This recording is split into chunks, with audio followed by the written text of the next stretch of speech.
વિવેક દેસાઈ. નૃત્ય જગતમાં મલ્લિકા સારાભાઈને સૌ કોઈ જાણે છે. એમનું પ્રદાન થિયેટર, મ્યુઝિક, દરેક પ્રકારની આર્ટ સાથેનો આજનો આપણો વાર્તાલાપ જે છે એ હું ખુલ્લો મૂકું છું.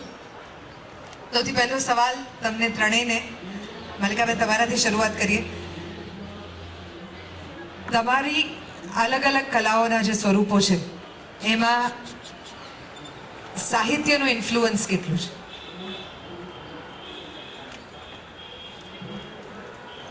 જો તમે ભરતનાટ્યમની વાત કરો,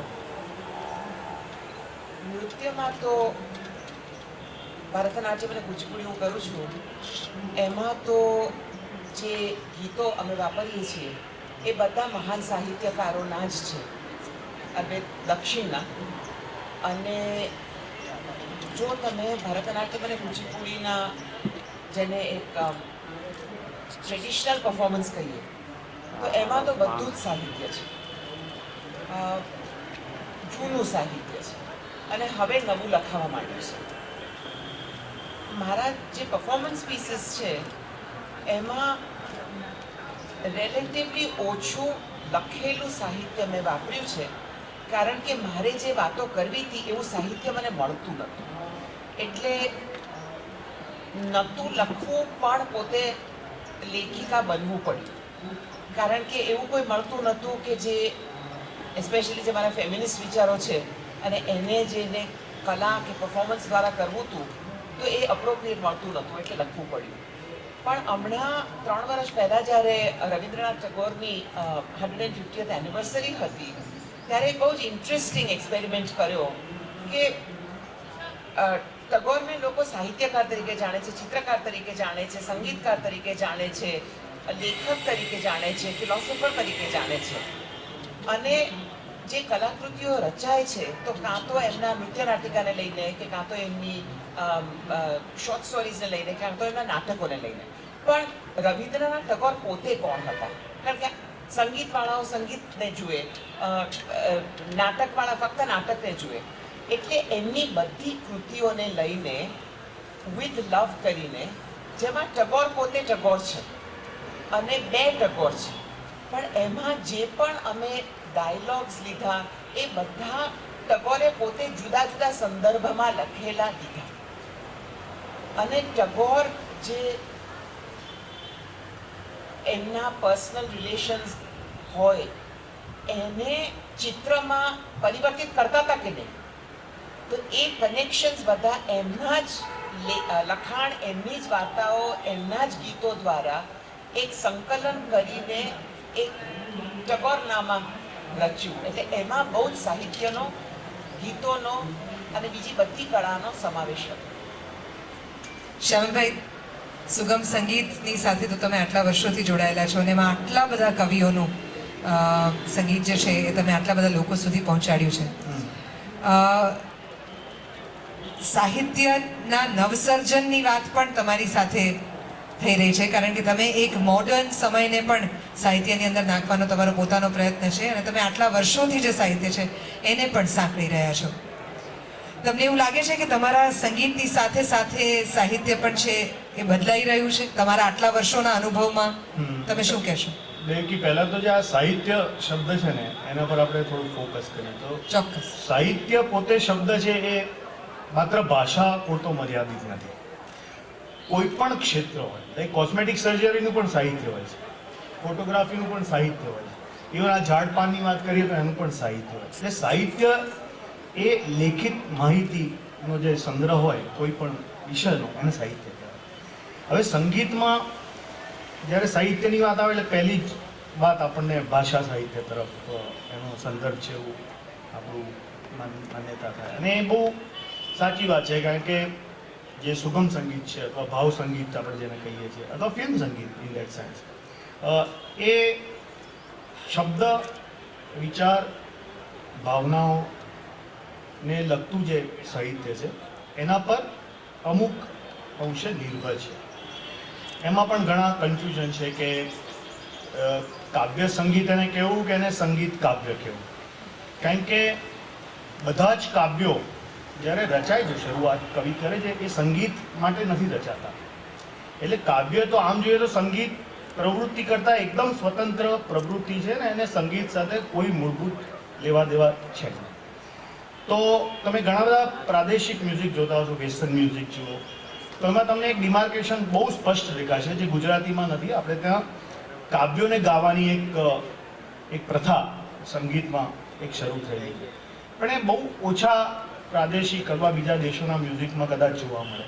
તમે વેસ્ટર્ન મ્યુઝિક આટલું પોપ્યુલર છે તો એમાં જે લોકો વચ્ચે જે સંગીત આવે છે, ગીતો જે પોપ્યુલર થાય છે, જે માઇકલ જેક્સન જેવા કલાકારો ગાય છે, એમાં સાહિત્યિક રચનાઓ તમે નહીં શોધી શકો. એના લખનારા જે લિરિસિસ્ટ હોય છે એમનું કામ જ છે કે સંગીત માટેનું સાહિત્ય લખવું. જ્યારે બીજો એક સેક્શન છે જે આપણે શેક્સપિયર, બાયરન, કીટ, શેલી કે લોંગફેલો કે જે બધા જે કવિતાઓ લખે છે, કાવ્યો, એમનું કોઈ દિવસ એમને સપનામાં પણ એવો વિચાર નથી આવતો કે હું આ જે લખી રહ્યો છું સાહિત્ય એ સંગીતમાં આવવાનું છે કે કમ્પોઝ થઈને ગવાવાનું છે. નમસ્તે ચિનુ કાકા.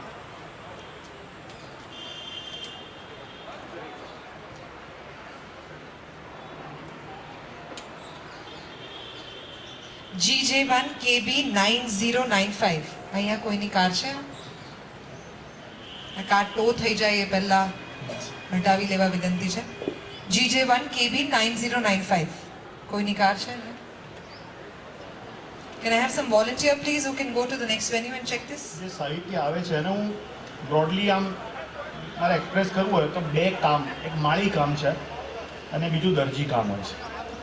માળી કામ છે એ એમાં કુદરતી એલિમેન્ટ વધારે હોય છે, એમાં થોડું નર્ચર કરવું પડે છે, ખાતર, પાણી, એના કેટલાક નિયમો તમારે અનુસરીને કરવું પડે છે ને એમાંથી એ વસ્તુ સાહજિક રીતે ઉગે છે. તો જે કાવ્યો આ રીતે લખાયા છે અને એનો ઉપયોગ સંગીત માટે થાય છે, જે મૂળભૂત રીતે એના માટે પહેલે ગોલથી મેં કહ્યું એમ લખાયા નથી હોતા, પણ એ સંગીત દ્વારા એને એક્સટેન્શન મળે છે. તો આ કાવ્યો બધા એ માળી કામ જેટલા પ્યોર છે ક્રિએટિવિટી દ્રષ્ટિએ. પણ એ પૂરતું સંગીત મર્યાદિત નથી. તમે ફિલ્મ સંગીત જુઓ અથવા તો હવેના કેટલા બધા ગીતો અમે જે રજૂ કરીએ છીએ એમાં થીમ, ગોલ પહેલેથી ફિક્સ હોય છે કે આ સર્જન દ્વારા આ લોકો સુધી આ રીતે પહોંચવાનું છે, આમાંથી આ ભાવ ઉત્પન્ન કરવાના છે, આમાંથી લોકોને હસાવવાના છે, આનાથી લોકોને રડાવવાના છે, આમાં આ થીમની વાત કરવાની છે. તો એ ગોલ ફિક્સ હોય છે અને લખાય છે ત્યારથી, જેમ પિક્ચરનું ગીત લખાય છે ત્યારથી એનું ગોલ ફિક્સ હોય છે. તો આ રીતે જે લખાય છે કે જેમાં જેમ કહું છું ને ગ્રાહકનું બાય કેટલી કોલર રાખવાનો, કેટલો રાખવાનો છે, અહીંયા કસ્ટમાઇઝડ અડધી બાય આખી બાય છે કે બે કેટલા, આ રીતે પણ રચનાઓ થાય છે અને એને હું દરજી કામ કહું છું. અને બંનેનું પોતપોતાનું ખૂબ જ યોગ્ય મહત્વ છે જ્યાં સુધી સર્જનાત્મકતાને લાગે. એટલે દરેક સર્જનકારને એ બંને આવડવું જોઈએ. હા, માળી કામ અને દરજી કામ. તમે પરફોર્મર હો એટલે આવડવું જોઈએ. If you are a performer, જી, if you are on stage, yes, whether you are artist or kavi or ghazalkar or to extent politician or sant, when you are on stage in front of audience having microphone, you have to have art and craft both. સરસ. વિવેકભાઈ તમારું શું માનવું છે? એની સાથે સંપૂર્ણ સહમત છું. આપણે કંઈક કહેવત વર્ષોથી જે લોકો ફોટોગ્રાફી વિશે બોલાવવામાં આવે, વિવેકભાઈ ફોટોગ્રાફર્સ ધીમે જ બોલે એવું હોય છે. આનું વોલ્યુમ ના જોરથી બોલે તો બધાને તકલીફ પડશે. ના. આનું પ્લીઝ થોડું વોલ્યુમ વધારો. એટલે એક એવી કહેવત બોલે એ લોકો કે એક ફોટોગ્રાફ બરાબર 1000 શબ્દ. મને લાગે છે કે આમ તો ચાઇનીઝ કહેવત લાગે છે, કે અહીંની તો છે જ નહીં. એટલે અને અમારી છે ફિલ્ડની એટલે ફોટોગ્રાફીની જે ખામી કહેવાય છે, જે કંઈ ગણે છે કે મારે કહેવત બી બહાર નહીં વાપરવી પડે છે બોલવા માટે. એટલે એવું છે કે કોઈ પણ ફોટોગ્રાફ, હું એવું માનું છું કે કોઈ પણ એઝ અ ફોટોગ્રાફર તમે જ્યારે કોઈ ફોટોગ્રાફ લો અને એના વિશે 5 શબ્દો કે 5 લીટી કે 10 લીટી કે 15 લીટી જેટલું તમે વધારે લખી શકો એટલું એ વધારે સારું હોવું જોઈએ, ગણાવવું જોઈએ. અને જો તમે 5 લીટી, 10 લીટી, 15 લીટી તમે બોલી ન શકતા હો કે લખી ન શકતા હો તો તમારે ફોરગેટ અબાઉટ ફોટોગ્રાફી. કારણ કે ફોટોગ્રાફી એ સીધી જ હાર્ટ સાથે સીધી જ જોડાયેલી ઘટના છે કે તમે એક ક્ષણને જુઓ છો, ક્ષણ તમારી વચ્ચેથી પસાર થઈ ગઈ પછી ગઈ, દેટ્સ ઇટ. અને અત્યારે તો સમય એવો છે કે ઘરે ઘરે ઘેર ઘેર કેમેરા, વ્યક્તિએ કેમેરા છે. અને આમ બાબત એવી બની છે કે કેમેરાની સંખ્યા વધતી જાય છે અને ફોટોગ્રાફરની સંખ્યા ઘટતી જાય છે. એટલે આ કમનસીબી ગણો કે જે કંઈ ગણાય, પણ ઘણા બધા લોકોએ કેમેરા ઉઠાવ્યા છે, બહુ સારી વાત છે. પણ સમજીને પોતાના એક પેશન તરીકે જેને અપનાવે એવા ફોટોગ્રાફરોની સંખ્યા દિવસે દિવસે ઘટતી જાય છે. પણ તેમ છતાં પણ જે લોકો કામ કરે છે એ લોકો બહુ સતત અને બહુ સરસ રીતે એક વહાવમાં કામ કરી રહ્યા છે. તમારા કામમાં સાહિત્યનો ઇન્ફ્લુઅન્સ 100% જેમ મેં કહ્યું ને કે સાહિત્યમાં એવું છે કે હું પોતે ભણ્યો છે. જે ફોટોગ્રાફરો છે ને અત્યારે એવું છે કે ફોટોગ્રાફર એટલે તમે એમ કહો ને ફોટોગ્રાફર એટલે એમ કે લગ્નની ફોટોગ્રાફી કરો છો, એટલે લગ્નની ફોટોગ્રાફી કરતો હોય એ જ ફોટોગ્રાફર. હું મારો પોતાનો દાખલો આપું કે ફોટોગ્રાફીની કલા કેવી છે. તો મારા ઘરે ગામથી મહેમાન એકવાર આવેલા, એમણે પપ્પાને પૂછ્યું કે આ વિવેક શું કરે છે, એટલે કે ફોટોગ્રાફી કરે છે. પછી હું બેઠો હતો, મને કે બીજું શું કરે છે, હું બીજું બી ફોટોગ્રાફી જ કરે છે. એટલે આ સ્થિતિમાંથી અમે હવે ધીરે ધીરે હવે ફોટોગ્રાફરોની એક વેલ્યુ બનતી હોય છે. ફોટોગ્રાફીની બ્રાન્ચીસ છે જુદી જુદી, એ કોઈને ખબર નથી. વાઇલ્ડ લાઈફ ફોટોગ્રાફર, અહીંયા મુકેશ આચાર્ય છે વાઇલ્ડ લાઈફ ફોટોગ્રાફર. અત્યારે માણસોના પાડે છે, પણ એ અમને લોકોને વાઇલ્ડ લાઈફમાં નહીં ગણતો એવું માની લઉં છું. વિવેકભાઈ લગ્નની ફોટોગ્રાફી કરે, વાઇલ્ડ લાઈફ ફોટોગ્રાફર જ હા, એવી ખરી. અને એટલી હદે એવું થાય છે કે લગ્નની ફોટોગ્રાફી કરનારો ફોટોગ્રાફર મેં જોયા છે એવા કે જ્યારે વિદાયની વેળા હોય ને એકદમ એવી એ વિદાયની વેળા એવી જબરજસ્ત એક પકડી રાખનારી વસ્તુ છે. એમાં ફોટોગ્રાફર ઓ બેન આ બાજુ આવીને રડો પ્લીઝ, એક્સક્યુઝ મી, લાઈટ નથી આવતી બેન પ્લીઝ. એટલે આવા પણ ફોટોગ્રાફર છે. એટલે આવા જ્યારે એમાંથી અમે આવતા હોઈએ ત્યારે તમે સાહિત્યને અને ફોટોગ્રાફીને જોડવાની વાત કરો એ બહુ સારી વાત છે. પણ એ મેં જેમ કહ્યું ને ફોટોગ્રાફરો જ્યાં સુધી એક પેશન તરીકે એને લેશે ત્યાં સુધી જ આ વાત આગળ. અને હું જર્નલિઝમ ભણ્યો છું, જર્નલ પત્રકારમાં મેં માસ્ટર ડિગ્રી મેં લીધા પછી મને એવું લાગ્યું કે જો મારે મારા ફોટોગ્રાફ થકી વધારે લોકો સુધી પહોંચવો છે તો મારે લખ્યા વગર છૂટકો જ નથી. અને મેં એ શૈલી અપનાવી છે ને આઈ એમ વેરી સક્સેસફુલ. વિવેકભાઈએ જે કીધું એ બહુ ઇન્ટરેસ્ટિંગ વાત છે કે એમને જર્નલિઝમના એક્સટેન્શન પર ફોટોગ્રાફી લાગી. તો તમને પ્લાસ્ટિક સર્જનના એક્સટેન્શન પર, એટલે તમે બંને રીતે મહિલાઓના સંપર્કમાં સરસ રીતે છો. મને આ પ્રશ્ન જે પૂછાયો ને કે તમારે આ સેશનમાં ભાગ લેવાનો છે, અને એમાં મૂળ પ્રશ્ન એ છે કે તમે એક કલામાં છો, સંગીતમાં, તો તમે આ લખવા માટે કઈ શેના માટે આકર્ષાયા? એટલે આમ કોઈ ખીજાઈને પૂછ્યું કે શા માટે આકર્ષાયા એમ ભાઈ, એટલે એવું તો નહોતું જ. પણ મને આ પ્રશ્ન ઘણીવાર લોકો પૂછતા હોય છે મારી સર્જરીના બાબતમાં કે હું વિઝા લેવા ગયો ત્યાં પણ મને પેલા વિઝા આપનારા ભાઈએ પૂછ્યું કે આર યુ એ ડૉક્ટર? મેં બી yes I am a cosmetic plastic surgeon. એમ તો તમે પરફોર્મન્સ માટે જાઓ છો, આર્ટિસ્ટ તરીકે જાઓ છો P3 વિઝા પર. એટલે મેં એને બહુ મજાકિયા મૂડમાં કહ્યું હતું કે જો surgery is my wife and music is my girlfriend. તો એ તરત સમજી ગયો કે મારે શું કહેવું હતું એકચ્યુઅલી. પણ હવે પ્રોબ્લેમ એ થયો કે હવે મને બધા એમ પૂછે છે કે ભાઈ અમે જે સ્વર સેતુ આ ચલાવીએ સંસ્થા, એમાં થીમ ડિઝાઇન હું કરું, કાર્ડના મને બહુ શોખ છે, કાર્ડ એના ફોલ્ડ ડિઝાઇન કરું, ટેગલાઇનનો ડિઝાઇન કરું, ગીતો એને માટે લખું, સ્ટેજ ડિઝાઇન હમણાં અનુષ્ઠાનની મેં કરી, પછી આ લખું. હવે બધા મને આમ બધા વિશે પ્રશ્ન પૂછે કે તમે જો મ્યુઝિક કરો છો, સર્જરી કરો છો, અને આ બધું પણ કેમ કરો છો? અને હું કહું કે આટલી બધી મારી ગર્લફ્રેન્ડ છે તો કેરેક્ટર પર પ્રશ્ન જાય. અરે પણ ખરેખર આ એક કેરેક્ટર છે. આમાં હું જે કોમન ફેક્ટર ગણું છું, એટલે સિરિયસ મોડ પર આવું તો એ સંગીત, સાહિત્ય કે એવું કોઈ સેપરેટ ફિલ્ડ નથી. જે મૂળ કોમન ફેક્ટર છે એ ક્રિએટિવિટી છે. અને મેં એનાલિસિસ કર્યું તો મને લાગ્યું કે જે વસ્તુ મને આકર્ષે છે એ કોઈ પર્ટિક્યુલર ફિલ્ડ, કલાનું કોઈ ફિલ્ડ નથી આકર્ષતું, પણ એમાં રહેલી ક્રિએટિવિટીનું જે પોટેન્શિયલ છે, સર્જનાત્મકતાનું, એ મને આકર્ષે છે. પછી એનું ફોર્મ હું ગાઉં, લખું, હાસ્ય કરું, કંઈક ક્રાફ્ટ કરું કે બીજી રીતે ડિઝાઇન કરું, એ એનું એક બાહ્ય સ્વરૂપ છે જેનાથી આ ક્રિએટિવિટી બહાર આવે. પણ જે કોમન વસ્તુ છે એ આ છે. એટલે મને ક્યારેય એવું નથી લાગ્યું, કોઈએ મને એવું નથી પૂછ્યું કે તમારે શામલી 35 વર્ષ થયા તો તમે ડાયાબિટીસ તરફ કેમ આકર્ષાયા, કે તમે 30 વર્ષે ટાલ પર કેમ આકર્ષાયા. એ જેટલું સાહજિક કુદરતી ઘટના છે એવી રીતે કોઈ બી ક્રિએટિવ કામ કરવું એ તમારી અંદર પડેલી એક શક્તિ છે. એ કોઈ પણ રીતે બહાર આવી શકે. એવું જરૂરી નથી કે મ્યુઝિક થ્રુ જ બહાર આવી જોઈએ કે એ શબ્દો કે સાહિત્ય થ્રુ બહાર આવી જોઈએ.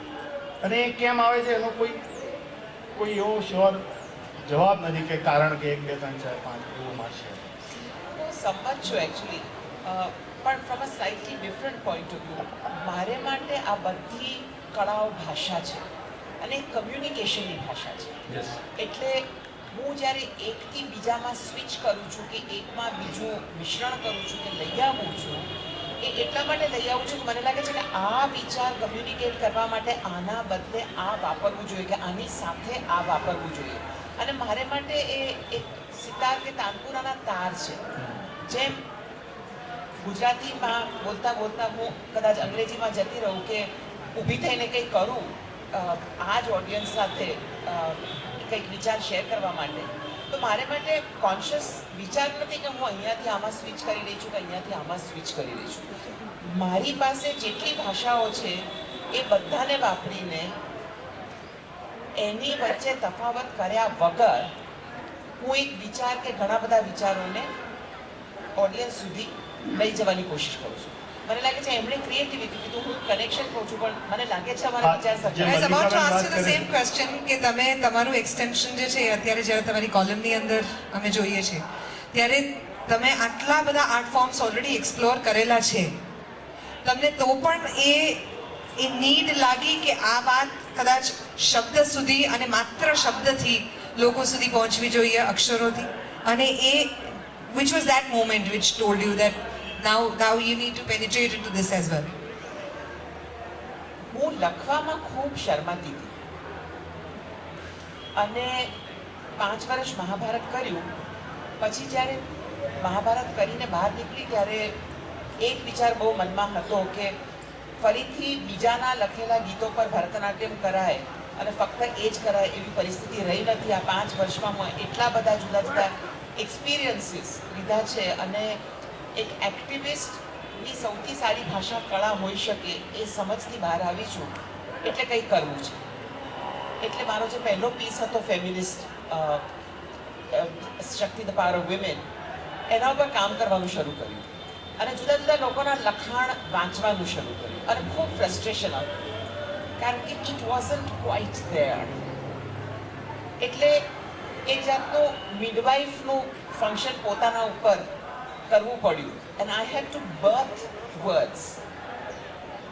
અને એકવાર એ કર્યું પછી લાગ્યું કે ઘણી એવી જગ્યાઓ છે, ઘણા એવા મુદ્દા છે કે જ્યાં ફક્ત મ્યુઝિક કે ડાન્સથી પહોંચી શકાય અને ઘણા બીજા એવા છે અને ઘણા બીજા એવા ઓડિયન્સીસ છે કે જેને શબ્દથી પહોંચી શકાય.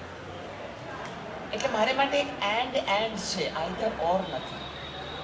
શ્યામલભાઈ, તમારી સાથે પણ આ જ વસ્તુ થઈ છે? કારણ કે તમે જ્યારે કવિ તરીકે લખવાનું શરૂ કર્યું, તમે આટલા વર્ષોથી ગાઓ છો ને ઘણા બધા લોકોના લિરિક્સ, ઘણા બધા લોકોની પોએટ્રી જે છે એ ગાઓ છો, but there was a time, આપણે વાત કરી છે એમાં પણ I spoken with you about this, કે જેમાં તમે એવું કીધું છે કે જે હાસ્યરસ તમે ઉમેરી શક્યા, કે જે આજની વાત તમે કરી શક્યા, જે તમને એવું લાગે છે કે સતત ખૂટ્યા કરે છે, કારણ કે એ પરિવર્તન કે એ reinvention of today's time is necessary in literature.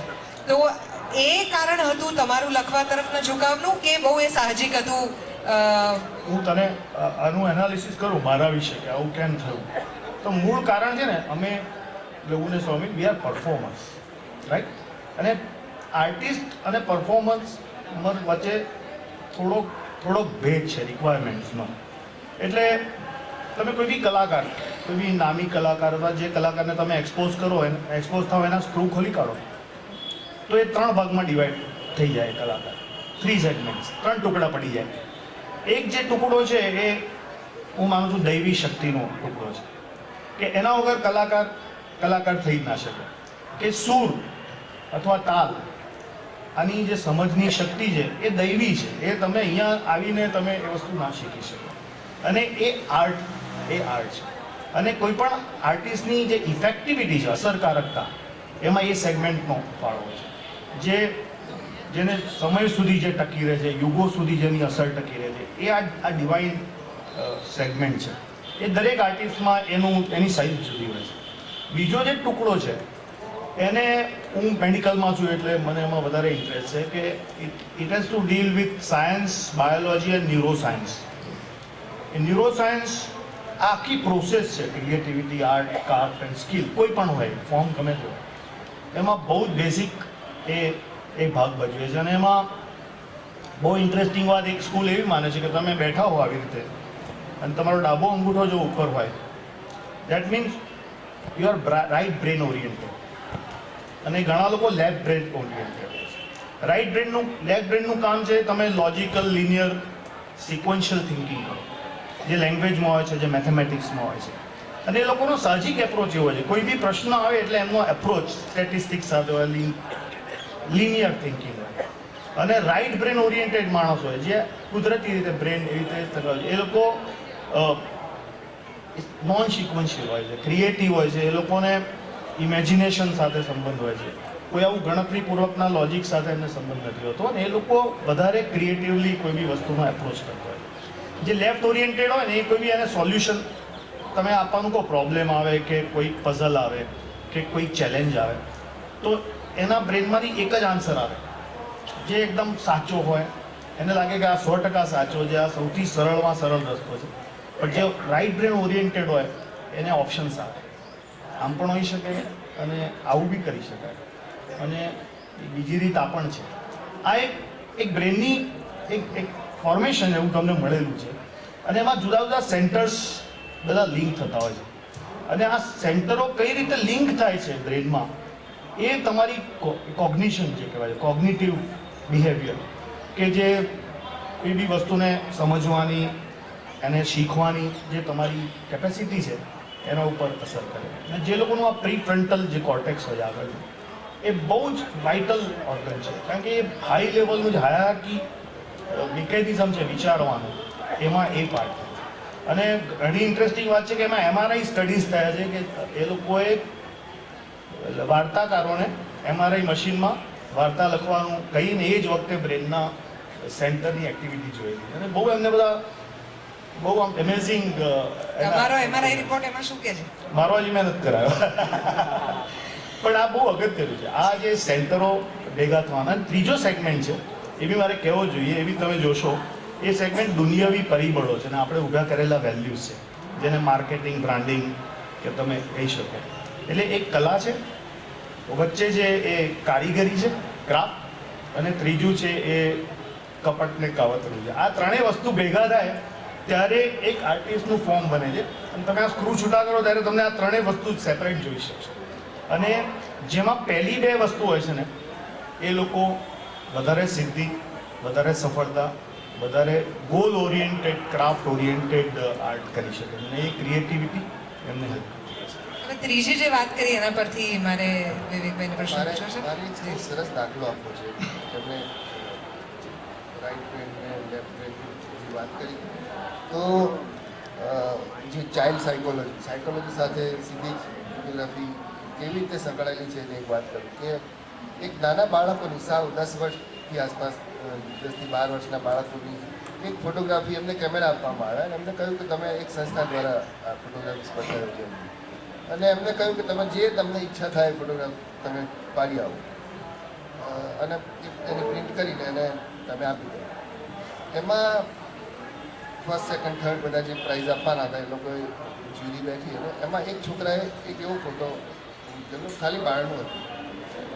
અને એનું કેપ્શન એને નીચે લખેલું કે બાપા પૈસા ગણે છે. હવે આ લોકોને બહુ ઇન્ટરેસ્ટિંગ લાગ્યું એટલે એને કીધું કે આને ઇનામ તો પછીની વાત છે, પહેલાં એને બોલાવો. એટલે એને બોલાવ્યો છોકરાને. બાળકને બોલાવીને પૂછ્યું કે આ તે બારણાનો ફોટો છે ને એમાં બાપા પૈસા ગણે છે, કેવી રીતે ત્યાં લખ્યું? તારા કેપ્શનમાં તારે શું એક્સપ્રેસ કરવું છે? તું શું આમાં કહેવા માટે?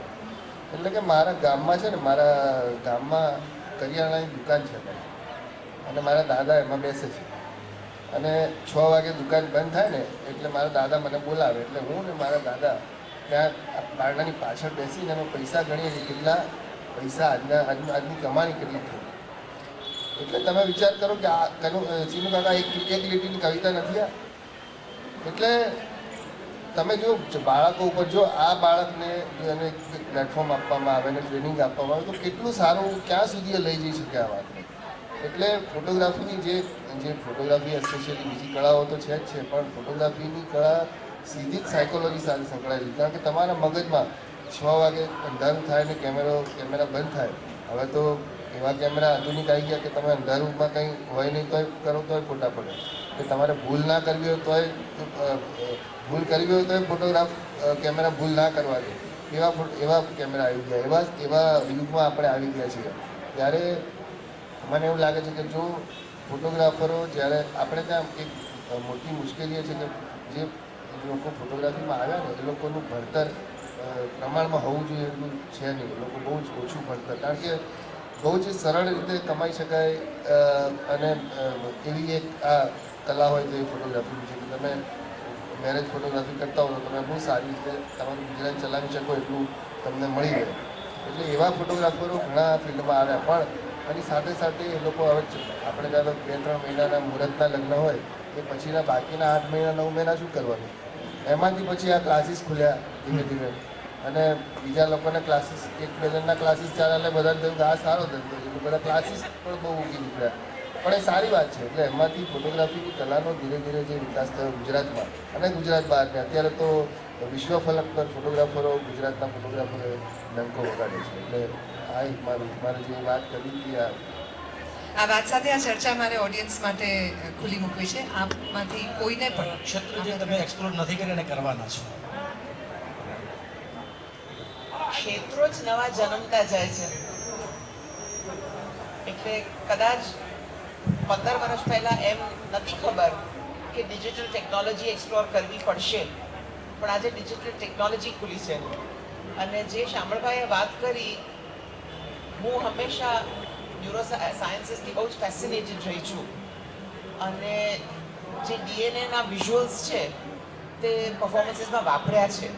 એટલે મને લાગે છે કે સાયન્સ અને આર્ટની પણ જે ડિસ્ટિંક્શન છે એ બધા ડિસઅપિયર થશે અને સાયન્ટિફિક ડ્રોઈંગ્સ બધા આર્ટિસ્ટિક ડ્રોઈંગ તરીકે વપરાવા મળશે.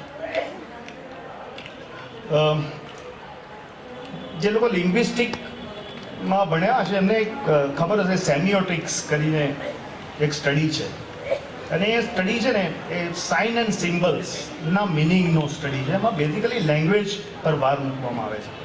હું જે કંઈ બોલી રહ્યો છું તમે સમજી રહ્યા છો, અને મારે જે કહેવું છે એ જ તમે સમજી રહ્યા છો.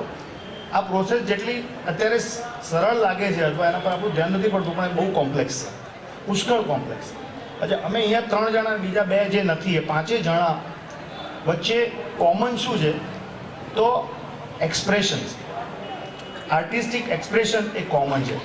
દરેકના સાઇન અને સિમ્બોલ જે યુઝ કરીએ છીએ એ જુદા છે. એટલે મને તો કાયમ એમ થાય કે એક ક્રિએટિવ ફિલ્ડમાંથી બીજા ક્રિએટિવ ફિલ્ડમાં માણસે તરત જતા રહેવું છે થોડે વાર, તો એને લીધે એક બહુ ફ્રેશનેસ તમારામાં આવતી જાય. તમે બીજા ફિલ્ડના કેટલાક જે ફીચર્સ છે અથવા પોઈન્ટ છે તમે એક નવા ફિલ્ડમાં એને મર્જ કરી શકો. કારણ કે ક્રિએટિવિટી એ માત્ર નવું સર્જવાની શક્તિ તો છે જ, પણ જુદી જુદી વસ્તુને નવી રીતે સાંકળવાની પણ એક કળા છે, એ બી ક્રિએટિવિટી છે. અમે આ વિવેકભાઈ છે એટલે મને એક યાદ આવે છે, એક કાર્યક્રમ કર્યો હતો કે માત્ર સંગીત અને લિટરેચર એ જોઈન થાય એવું જરૂરી નથી. અમે એક કાર્યક્રમ કર્યો હતો કેમેરાને આંખ, કલમને પાંખ. હવે એમાં ફોટોગ્રાફી અને કવિતા એ 2 ક્રિએટિવિટીને મર્જ કરી હતી કે એમણે આપેલા કેટલાક ફોટોગ્રાફ પર અમુક કવિઓને અગાઉથી એ આપી દેવામાં આવે ને એના પર એ કવિઓ કવિતા લખે અને શબ્દો લખે. એટલે પ્રોગ્રામમાં એ જ વસ્તુ ફોટોગ્રાફ પ્રોજેક્ટ થાય અને પેલી કવિતા બોલાય, અને ઓડિયન્સને એટલી બધી મજા આવી હતી. હવે તમે જુઓ કે એક્સપ્રેશન્સ ખાલી જુદા છે, પણ એમાં કંઈક તો ઇમેજિનેશનની વાત કોમન આવે છે ને લોકો એને ગ્રાસ કરી શકે. આપણે કહીએ કે તમારે સિગરેટ સ્વાસ્થ્ય માટે હાનિકારક છે, હું શબ્દોમાં આ રીતે બોલું અથવા એને કવિતામાં લખું. કોઈ ગ્રાફિક ડિઝાઇનર તો આમ સળગતી સિગરેટ ડોળે એના પર લાલ ચોકડી કરે, અથવા તો વિવેકભાઈ હોય તો હાડપિંજરના મોંમાં સિગરેટ હોય ને એવું કંઈક ફોટોગ્રાફ કંઈ એમની ઇમેજિનેશન પ્રમાણે. તો જે વાત કરવાની છે, જે એને શું કહેવાય સિગ્નિફાઈ કરવાની છે જે વાત, એ કોમન હોઈ શકે છે, પણ સિગ્નિફાયર્સ છે જે એ બધા જુદા જુદા હોય છે. અને દરેક સિગ્નિફાયરનું મને તો એમ થાય છે કે હું એને એક્સપ્લોર કરું અને જે બેસ્ટ વેમાં લોકો સુધી પહોંચાડી શકાય એ પહોંચાડવાનો પ્રયત્ન કરું. એ મારો શોખ છે, મને આનંદ છે. પંચમહીમાં પણ અત્યારે આ જ એક્સપેરિમેન્ટ છે કે જેમાં પેઇન્ટિંગનો ઉપયોગ જે છે અત્યારે તમે જે થિયેટર કરો છો એની સાથે પણ થાય છે. So that also is similar example to what he is giving. કોઈ બીજો સવાલ આપણી પાસે? દરેક બાળકમાં કંઈક અલગ ક્રિએટિવિટી છુપાયેલી હોય છે, તો એવા કયા લક્ષણો હોય કે જેનાથી આપણે ઓળખી શકીએ કે આમાં કંઈક છે એમ? એવા કયા કયા ન્યુરોસાયન્સના અભ્યાસો થઈ ચૂક્યા છે જેનાથી ખબર પડે છે કે આવા બાળકો આગળ જઈને શું બનશે, કે એને વેગ કેવી રીતે આપી શકાય, શિક્ષણમાં કઈ રીતે આ બધા ઉપયોગ કરી શકાય એ જાણવું.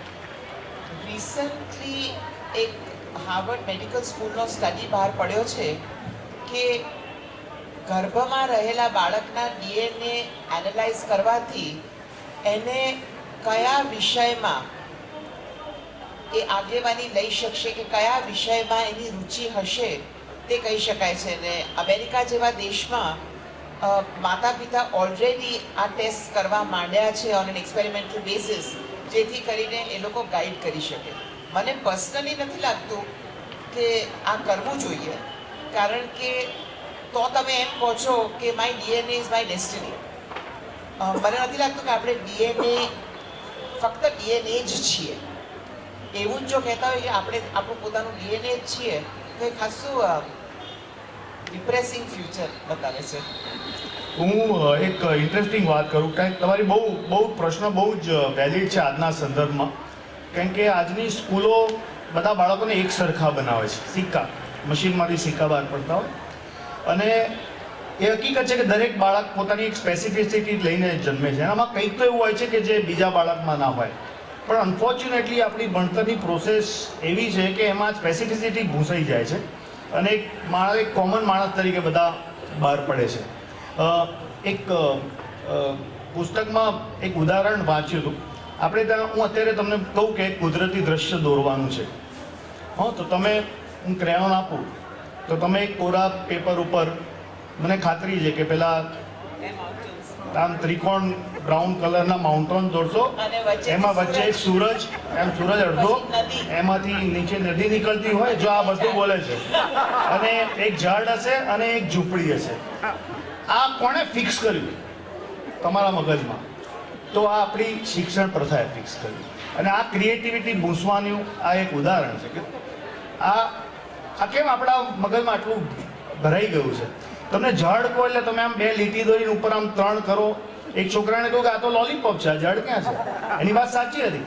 તમે ના, ટીચર કહે કે તને ખબર નથી પડતી આ ઝાડ કહેવાય, તારે સ્પેશિયલ ક્લાસ લેવા પડશે, આ લોલીપોપ ના કહેવાય. તો આ ક્રિએટિવિટીને નો નાશ કરે છે. આપણી એક તો જે સિલેબસ છે, તો એક બહુ સરસ સ્ટોરી છે કે જંગલમાં મીટિંગ બની કે આપણે એક સ્કૂલ ખોલીએ પ્રાણીઓ માટે, તો એનું એક સિલેબસ છે એનું કાકા નક્કી કરીએ. તો પંખીનો જે રિપ્રેઝેન્ટેટિવ હતો કે ઉડવાનો તો વિષય હોવો જ જોઈએ, એ સિવાય તો ચાલે જ નહીં દુનિયામાં. અને સસલું કે ફાસ્ટ દોડવાનો હોવો જોઈએ. ખિસકોલી કે ના વર્ટિકલ ક્લાઇમ્બિંગનો તો સબ્જેક્ટ હોવો જ જોઈએ. અને દરેક જણે આવી માછલી કે ના તરવાનો તો વિષય ફરજિયાત છે. એટલે કે ચલો રાખો, હવે બધું જરૂરી છે તો બધું રાખવું જ પડે. બધા છોકરાએ બધું ભણવાનું, કે આપણે એમાં સવાલ જ નથી, બધા માર્ક આપવાના. હવે પહેલે દિવસે સસલાને કહ્યું કે તું આજે દોડવાનો પરીક્ષા છે, દોડવાનો ક્લાસ છે. તો સસલાને A+ ધડાધડ દોડી ગયું. પછી બીજે દિવસે કે આજે ઉડવાનો ક્લાસ છે, અને સસલાને કહે કે ભાઈ ડાળી પર મૂકી દીધું. પેલો કે ભાઈ યાર હું ના ઉડી શકું યાર, તમે સમજો. એના જેવું આવડે એવું ઉડવું તો પડે જ, કે બરાબર સારું ના આવડે તો થોડું તો ઉડવું જ પડે. એ કે પણ મારાથી ઉડાય જ નહીં. એક ના તું ટ્રાય કર, તને આવડશે, તું થોડોક મહેનત કર. અને બિચારું ઉડવા ગયું તો તમને ખબર છે શું થયું? ડાળીથી પડ્યું, ફ્રેક્ચર થઈ ગયું. ફ્રેક્ચર થઈ ગયું એટલે એને ઉડવામાં ડી ગ્રેડ આવ્યો. પણ એ ડી ગ્રેડ આવ્યો એનો બી વાંધો નહીં, પણ એના પછી થોડા જ વખત પછી જ્યારે દોડવાનું હતું ત્યારે દોડી પણ ના શક્યો, અને એને એમાં પણ ડી ગ્રેડ આવ્યો. તો આ જે પરિસ્થિતિ છે એક્ઝેક્ટ આપણા શિક્ષણની છે. અને એનું મૂળ કામ જ ક્રિએટિવિટીનો નાશ કરવાનું છે એવું મને લાગે છે. અને આ જે શિક્ષણ દરેક જે બાળક છે એની સ્પેસિફિસિટી શોધવાનું કામ કરી શકે, એક્સપ્લોર કરવાનું, એ જ સાચું શિક્ષણ છે એવું હું માનું છું. અને આને બહુ મહત્વ આપવું જોઈએ. સંબંધ છે કે કેમ આપણે છે ને બાળકોને ગુજરાતી હોય ભાષા સાથે કોઈ હું નથી માનતો કોઈ સંબંધ હોય. બંને જુદી જુદી ફેકલ્ટીઝ છે, જુદા તંત્રો જ છે. એ મીડિયમ તરીકે વાપરી શકાય લેંગ્વેજને, પણ લેંગ્વેજને ક્રિએટિવિટીને કોઈ સીધો સંબંધ નથી. પણ એને જબરજસ્તી એમ દાખલા તરીકે ઘરમાં પણ ગુજરાતી બોલાતું હોય છતાં એને અંગ્રેજી કરે, જેથી કરીને વિચારતો હોય ગુજરાતીમાં અને કરવાનું હોય અંગ્રેજીમાં, તો એની ક્રિએટિવિટી ઉપર અસર થાય જ. હું એવું હા, એ વાતાવરણની થાય, વાતાવરણ ને બધું, એટલે એ ભાષા સાથે પણ થઈ શકે, થાય જ એમ હું માનું છું. મારા અનુભવમાં પહેલા 6 વર્ષ સુધી બાળકમાં એટલી બધી શક્તિ છે જુદી જુદી ભાષાઓ શીખવાની કે આપણે મારી મચડીને કરીએ છીએ ખોટું છે, પણ આપણે જો બાળકને છૂટ આપીએ અને એવી જાતના સંયોગ આપીએ કે જ્યાં એ જુદી જુદી ભાષા બોલી શકે, તો મેં તો બાળકોમાં જોયું છે કે કોઈ પણ કન્ફ્યુઝન વગર એ લોકો 3 કે 4 ભાષા, અને ઘરમાં માં એક ભાષા બોલતી હોય, બાપ બીજો ભાષા બોલતો હોય,